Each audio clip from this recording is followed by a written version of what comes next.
Il a annoncé qu'il ne reviendra pas au Parti québécois et qu'il va quitter la vie politique au terme de son mandat. Et on le sait parce qu'on a déjà échangé avec lui à ce sujet-là, mais il a repris position cette semaine pour durcir la charte de la langue française au Québec. Ben, j'ai eu l'impression que c'était un peu le testament politique de Pierre Curzi. Il pourra nous corriger, mais j'ai l'impression que c'est un peu ça. Il a rendu ça public hier, où entre autres, il propose d'étendre au cégep l'obligation de recevoir un enseignement en français. On va aller rejoindre en ligne le député indépendant de Bordua, Pierre Curzi. Bonjour, bon matin. Bonjour. Est-ce que c'est un testament politique? Vous allez nous dire que vous n'êtes pas mort encore? Exactement. Je vais vous dire, d'abord, je suis pas mort. On va attendre les prochaines élections avant que je quitte. Deuxièmement, c'est pas un testament, c'est un aboutissement. Ça fait 4 ans que je travaille sur la langue et j'ai publié plusieurs rapports sur le Grand Montréal s'anglicise, sur l'application de la loi 101 au cégep. Puis durant tout ce temps-là, ben évidemment, on était plongé dans la loi 101. Puis avec le mandat que j'avais reçu de Mme Marois de réécrire la loi 101, alors je l'ai fait. Mais c'est pas une petite réécriture cosmétique là pour changer un petit peu de maquillage. On touche à tous les principaux aspects de la Charte de la langue française. La langue de travail, la langue de l'administration, la langue du commerce, la langue des entreprises, l'affichage, la façon dont l'Office québécois, les pouvoirs de l'Office québécois, la façon de d'élire l'Office québécois, etc. Bon, on touche à tout. On a changé 44 articles qu'on a modifiés. Il y en a 11 qu'on a ajoutés, puis il y en a 25 qu'on a retranchés. Alors, c'est un gros. C'est plus que comme si on adoptait la charte que j'ai déposée hier, l'autre charte tomberait dans un sens. Vous parlez de l'affichage commercial, entre autres, M. Curzi. Vous donnez l'exemple des Canadian Tire. Comment ça devrait s'appeler, un Canadian Tire? Ça peut pas s'appeler autrement un Canadian Tire. C'est ça que les gens ne savent peut-être pas. Quand c'est une marque de commerce, qu'on appelle en anglais un trademark, c'est protégé par une entente internationale dont le Canada est signataire, et donc par le fait même nous, c'est une entente qui est sous l'égide de l'Organisation mondiale de la propriété intellectuelle. Donc, on peut pas franciser les marques de commerce, puis on peut pas franciser le nom des entreprises quand elles sont enregistrées en anglais. Donc Burger King reste Burger King et Cirque du Soleil reste Cirque du Soleil. Ça marche les deux bords. Mais ce qu'on dit, par exemple, ce qui est possible de faire, parce que c'est dans un règlement actuellement de l'Office, mais nous on met ça dans la loi, comme un article de loi, c'est quand vous avez un nom comme ça en anglais, vous ajoutez un générique. Ça veut dire que vous êtes obligé de mettre à quoi ça sert cette marque de commerce-là. Donc Canadian Tire, ça ferait les magasins généraux Canadian Tire. Les librairies Chapters, ben, ils seraient obligés de marquer librairie Chapters. Mais c'est pas déjà ça, il y a les cafés Second Cup, entre autres. Il y en a qui le font. Il y en a qui le font, puis normalement, c'est un règlement que tout le monde devrait suivre. Puis là, l'Office québécois actuellement a mis en place un plan pour inciter les gens à le faire, puis même ils sont prêts à financer les petites entreprises pour qu'elles puissent le faire. Nous, on dit c'est très bien, ça c'est une bonne initiative, mais si on adoptait la nouvelle charte, ben là, ça deviendrait obligatoire. Puis non seulement ça deviendrait obligatoire, mais on a dit, vous autres, l'Office, on va vous donner le pouvoir de donner des amendes. Exactement comme dans le cas du stationnement, là, t'as un constat d'infraction, ben on dit au moment où la loi est adoptée, l'Office aurait le pouvoir de donner des constats d'infraction pas très élevé en coût, là, parce qu'on a baissé le coût des amendes. L'idée, c'est pas de nuire au commerce ou aux commerçants. L'idée, c'est lui dire, tu vas falloir que vous vous conformiez tout le monde. Sinon, à chaque fois, vous allez avoir une amende. Mais M. Curzi, moi, j'ai un peu de difficulté avec le concept d'imposer le gros bon sens. Puis je m'explique.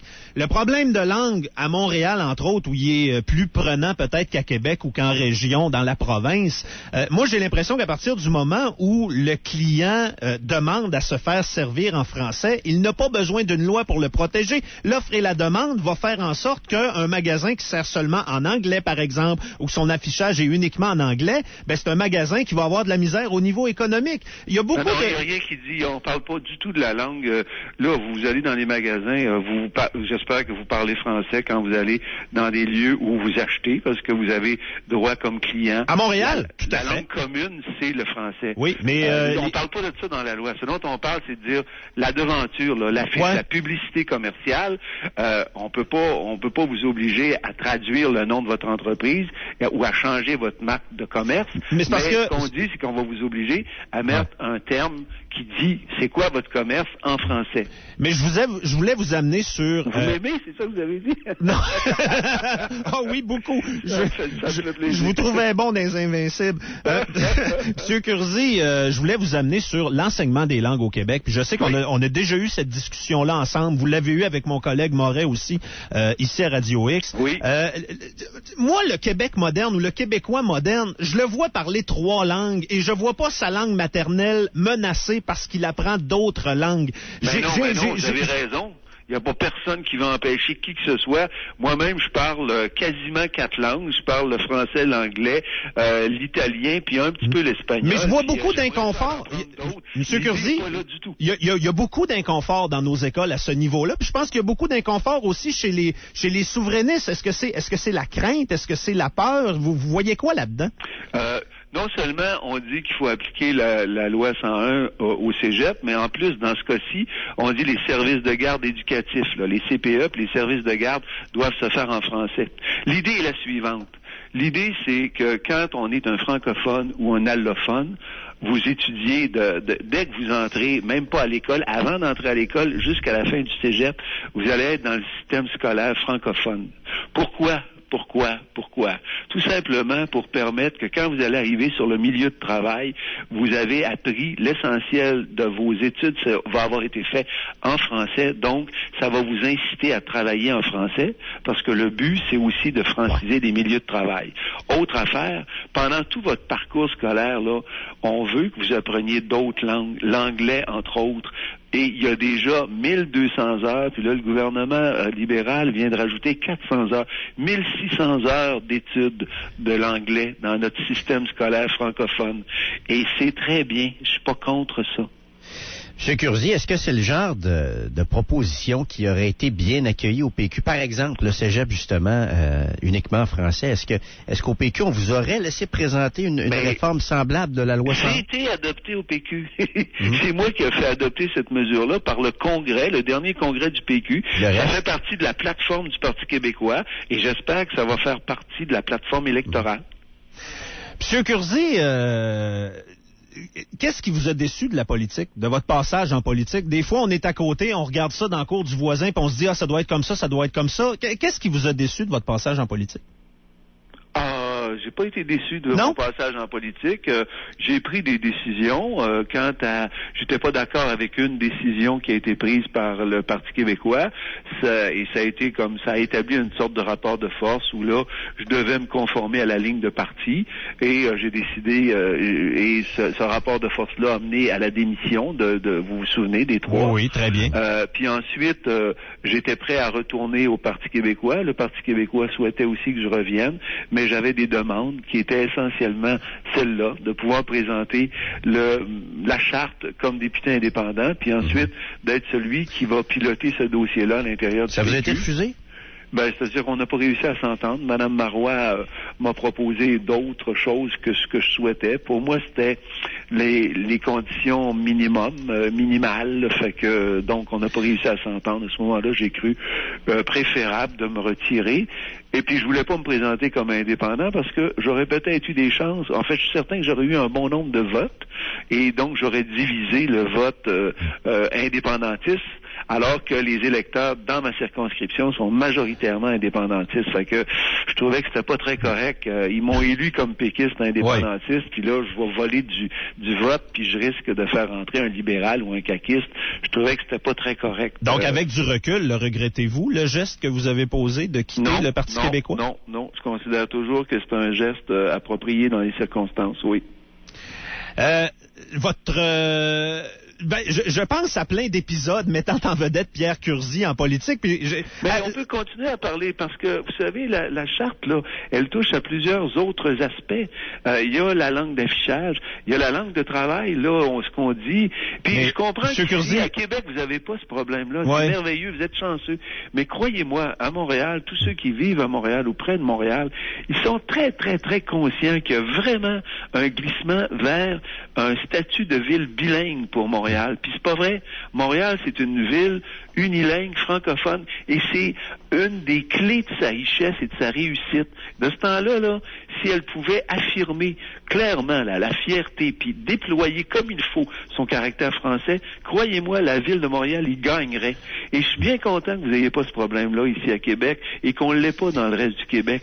Mais si à Montréal, on tombe dans un état de bilinguisme, croyez-moi, ça va avoir des effets extrêmement forts partout dans le reste du Québec. Mais je vais souvent à Montréal, puis j'entendais souvent la détresse des gens qui disaient on a de la misère à se faire servir en français dans le centre-ville, sur Sainte-Catherine, par exemple. Moi, c'est drôle, ça fait 2 fins de semaine en ligne que j'y vais, je reçois des bonjours, je reçois des hello, puis à partir du moment où je dis bonjour, tout le monde s'ajuste. Y a-t-il une prise de conscience à ce niveau-là? Il commence parce qu'il y a eu tellement d'événements, mais puis moi, je pense que en règle générale, les gens sont très bilingues à Montréal. Puis c'est pas tant mieux. Il faut distinguer des choses. Que les gens parlent 2 langues. 80%, semble-t-il, des anglophones sont bilingues. 95% des étudiants francophones qui sortent des HEC sont parfaitement bilingues. Tu sais, il n'y a pas de problème à savoir 2 langues. Le problème, c'est quand l'administration. Par exemple, je vais vous donner un exemple. La Caisse de dépôt, vous allez nous parler de la Caisse de dépôt? Par exemple, la Caisse de dépôt. Dans le projet de loi, on dit les filiales vont être touchées, vont être considérées comme la Caisse de dépôt. Ça, c'est un autre changement.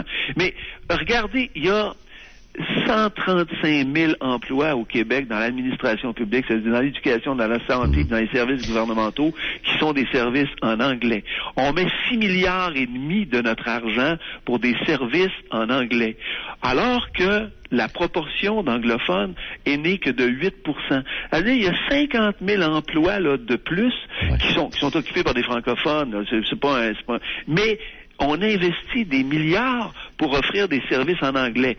C'est bien, mais à un moment donné, est-ce qu'on va investir des milliards pour plutôt franciser les gens plutôt que de les angliciser? Mais moi, j'aime pas les obligations. On est en train de payer notre anglicisation. Mais ça pose des questions. Je veux revenir sur la Caisse de dépôt, M. Crozier. Ça a fait beaucoup jaser dans les derniers mois. Moi, est-ce qu'on peut pas prendre le meilleur, tout simplement, à la Caisse de dépôt? La Caisse de dépôt gère des milliards. Que le gars parle français, anglais, chinois. On peut-tu juste prendre le meilleur, celui qui va prendre les meilleures décisions au-delà de la langue qu'il parle? Oui, on peut, mais il y a des conséquences à ça. Si, par exemple, le meilleur est un unilingue anglophone, les gens qui travaillent avec lui vont devoir... il parle pas d'autres langues, c'est lui le boss, donc tout le monde va parler l'anglais. C'est lui le meilleur? Peut-être lui le meilleur, mais ça veut dire que tous ceux qui travaillent pour lui, même s'ils sont francophones, ils vont arrêter de travailler dans leur langue, là. Ils vont travailler en anglais. Est-ce que c'est ça qu'on veut? Est-ce que vous voulez que tous ceux qui travaillent dans les milieux des affaires, dans le milieu universitaire, dans les milieux les plus payants et les plus parlent l'anglais, même s'ils sont leur langue maternelle, c'est le français, dans un Québec dont la langue officielle et la langue commune est le français? C'est drôle, pas de bon sens, mais j'ai pas cette inquiétude-là. Moi, j'ai plutôt l'impression que les gens s'ajustent, puis le fait de parler en anglais au travail, par exemple, dans certaines circonstances, ça t'enlève pas ton fond de francophone, ça t'enlève pas ton sentiment d'appartenance. Puis, je regardais des chiffres, là, je les ai pas devant moi, mais il y a un sondage qui est sorti cette semaine. Vous l'avez peut-être vu, M. Curzi, là, concernant le sens de la priorité pour la langue pour les jeunes. Puis, on voit que c'est parti pas mal. On dirait que c'est des inquiétudes qui appartiennent pas mal à une génération passée. Oui, beaucoup. Ça se peut-tu? Il y a une part des baby boomers qui ont pas eu la chance d'apprendre l'anglais. Exact. C'est peut-être un problème. Mais le fait c'est clair que c'est pas parce que tu travailles en anglais que tu n'es plus un francophone. Mais à la longue, si tout vous êtes jeunes, vous autres, vous n'avez pas vécu l'époque où toutes les décisions se prenaient en anglais. Et là, ça veut dire que ce qu'on est en train de connaître à Montréal, c'est un retour en force de tous les patrons dans tous les domaines qui deviennent de plus en plus, qui travaillent de plus en plus en anglais et qui sont des unilingues anglophones dans certains cas. De telle sorte que le haut de la pyramide va peu à peu demander à l'ensemble des travailleurs de parler en anglais. Et quand vous vous mettez à travailler en anglais, ben évidemment, ça a des conséquences. Si tout un peuple se met à travailler en anglais et on le sait, la musique est souvent anglophone, à à vivre en anglais, ben à ce moment-là, où est votre différence? Combien ça va prendre de générations avant que tout le monde soit assimilé par une langue extrêmement forte, extrêmement puissante sur la planète? Je pense qu'effectivement, M. Curzi, c'est une affaire de génération. Cette peur-là, moi j'ai l'impression que ma génération, que les jeunes ne l'ont pas du tout. C'est peut-être de l'insouciance, c'est peut-être de l'assurance, c'est peut-être de la confiance. Je sais pas vraiment comment l'interpréter, mais cette peur-là, j'ai le feeling qu'elle appartient à votre génération parce qu'on n'a pas vécu les mêmes choses. Oui, c'est ça. Il y a une peur j'avais en partie raison. Je pense que les jeunes, quand vous êtes arrivés, la loi 101, ça avait fait ses effets. Ça marchait. Fait que tout le monde s'est dit, c'est quoi le problème, là? Nous autres, on veut parler deux langues, puis tant mieux, puis c'est vrai, tant mieux que tout le monde parle des langues. Et c'est peut-être pour ça... En train de revenir les raisons qui ont fait que la première loi 101 a été passée.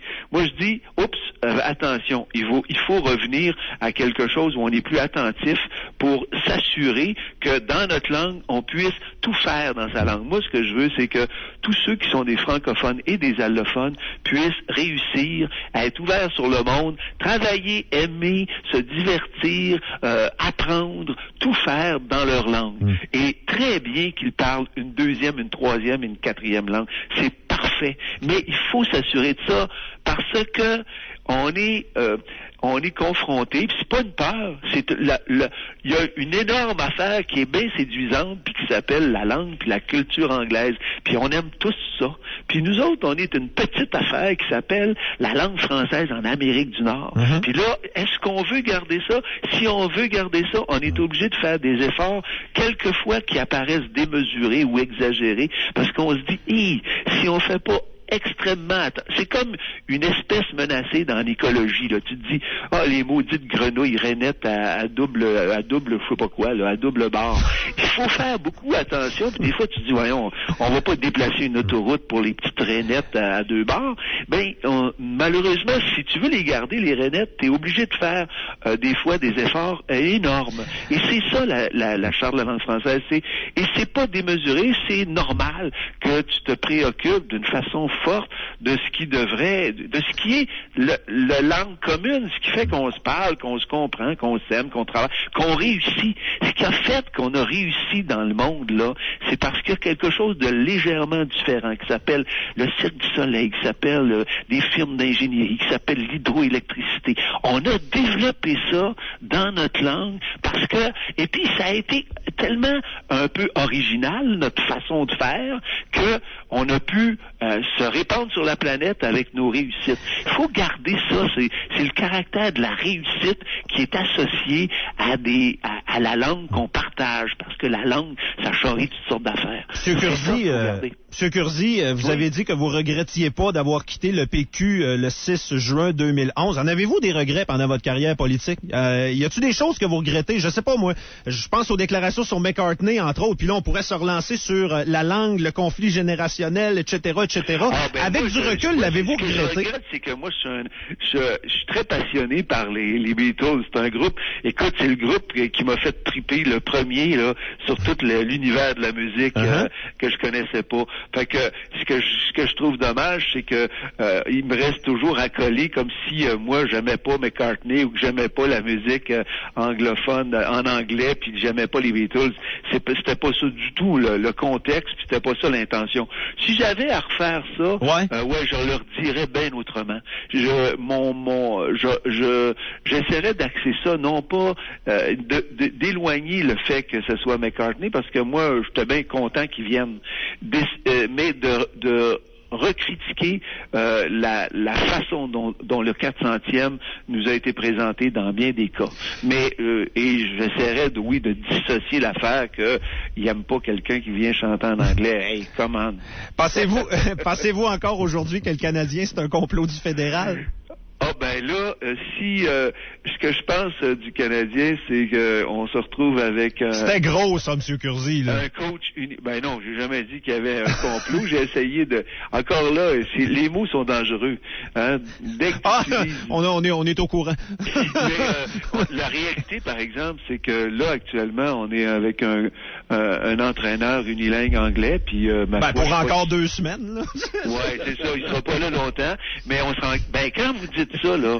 Pour vous, c'est normal, hein, que l'entraîneur puisse parler un peu français. C'est parce qu'on veut le meilleur. Nous autres, les amateurs de hockey, on veut le meilleur. Connie Ward est peut-être pas le meilleur. C'est peut-être ça qui le problème avec le Canadien. Fait que si c'est le meilleur et uniquement anglophone, vous allez bien vivre avec ça. Sérieusement, M. Curzi. À Québec, allez-vous vivre en accord s'il y a un entraîneur? Oui. M. Curzi. Aucun problème avec ça. M. Curzi, Dick Irvin, à l'époque, là, dans le temps de Maurice Richard, c'est un anglophone, ça, si je me trompe pas. Le Canadien gagnait la Coupe Stanley.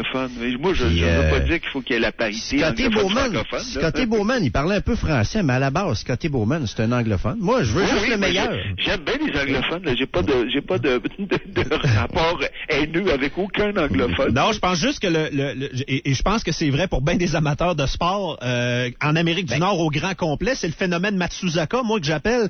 Si le meilleur parle pas ta langue puis qui vient pas de ton pays, mais qui score puis qui fait la job qu'on lui demande, qu'il soit entraîneur, lanceur, goaler, défenseur. Monsieur Curzi, comment mais à ce moment-là, vous devriez.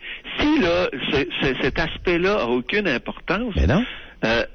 Alors, tout ce qui vous importe, vous, c'est la victoire ou la défaite. Hein? Oui, ça? On est des amateurs de hockey, là, on n'est pas des... Je suis peut-être... Vous pensez pas que le hockey, c'est un élément de fierté pour la ville de Québec? Pensez-vous qu'une équipe de hockey, c'est un élément de fierté?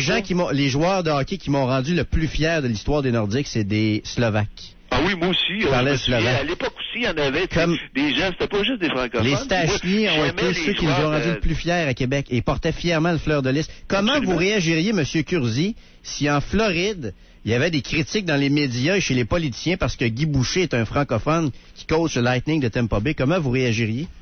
Ben, en Floride, si M. Guy Boucher parlait pas un mot d'anglais, je m'excuse, mais t'aurais une maudite réaction. Ouais, mais écoutez, un anglophone, un entraîneur anglophone peut apprendre le français aussi. Ça existe, ça, là. Voilà. Alors, moi, je demande juste ça. Si vous avez le meilleur entraîneur anglophone, c'est très possible. Vous dites, lui, c'est le meilleur, on le veut. Parfait. Vous l'avez. Vous lui dites, mon cher, par exemple, tu vis à Québec où c'est essentiellement francophone. Fait que, on te demandera pas de devenir le plus beau parleur français du monde, mais tu vas être obligé d'apprendre un petit peu les rudiments de la langue, comme les Stachny l'ont fait, je pense, quand ils étaient à Québec. Oui. Hein?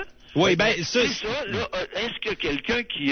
moi, ça fait partie des gens que je trouve formidables. Mais tu veux gagner... Ils sont arrivés ici, puis ils ont appris. Mais ils le font... Ils parlent en anglais. Le Parlement européen, M. Stachny, parle en anglais. Mais M. Curzi, moi, je veux qu'il le fasse par amour et par affection. Je veux pas qu'il le fasse par obligation. C'est une façon tellement simple de gagner son public. La première fois que Sakou Koivu a bredouillé une phrase en français, j'ai même pas compris ce qu'il a dit. J'étais au Centre Bell, me suis levé de bout. On est de même. Tu sais, c'est ça. Donc, c'est de la fierté, hein. Je pense que oui. Oui. C'est de ça dont on parle. Puis pour aller vers la fierté, il n'y a pas juste, toi, tu me fais penser aux valeurs de la génération des baby boomers, là, c'est le flower power. Il n'y a pas juste les fleurs pour aller vers sa fierté. Ça prend une couple d'outils. Puis un des bons outils pour aider à la fierté à rester, c'est une charte qui dit, ben voici comment ça va se passer.